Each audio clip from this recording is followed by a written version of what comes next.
The US Army's Pacific Command in its latest report has observed a continued deployment of PLA forces on the line of actual control with India.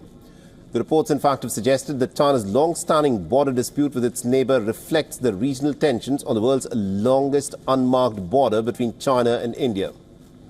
It said that the People's Liberation Army is working to improve combat readiness and interoperability and is constantly upgrading the methods as well as standards of training combined arms maneuvering.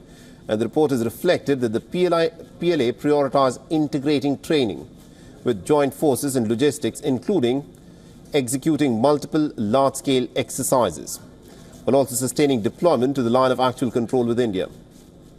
It also briefly talked about PLA's internal security forces, such as the People's Armed Police Force and a joint logistics support force, which were bolstering joint interoperability with PLA for rapid response, mobility and counter-terror operations. Mentioning the deadly 2020 skirmish between India and China, the report read that the PLA had deployed rotational forces along the line of actual control, while it reinforced military activities, facilities and infrastructure in a bid to support additional deployments if needed. The report also mentioned the China-Pakistan Economic Corridor and added that the introduction of CPEC was meant to reduce China's dependence on the Malacca Strait as well as the Indian Ocean region for maritime shipping. It also highlighted that China was actively working to secure overseas interests and to bolster its control over global grain, energy, national resources and industrial supply chains. Now, contrary to this report, however, China's ambassador to India, Xu Feihong, on Tuesday termed the border dispute between the two nations as a minor difference.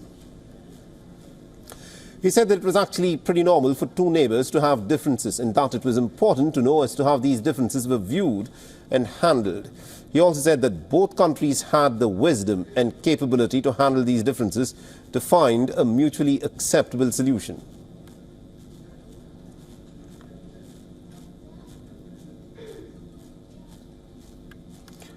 Now, speaking at an event celebrating the 75th founding of the People's Republic of China, Xu Feihong went on to state that Prime Minister Modi and President Xi Jinping had reached a consensus that India and China were partners and not necessarily rivals.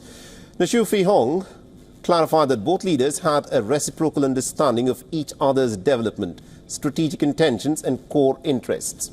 Now, India and China's tense relationship has become worse in 2020 when both militaries had engaged in a standoff which later led to a deadly skirmish.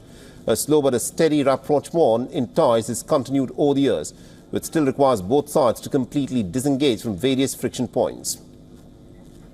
For all the latest news, download the WION app and subscribe to our YouTube channel.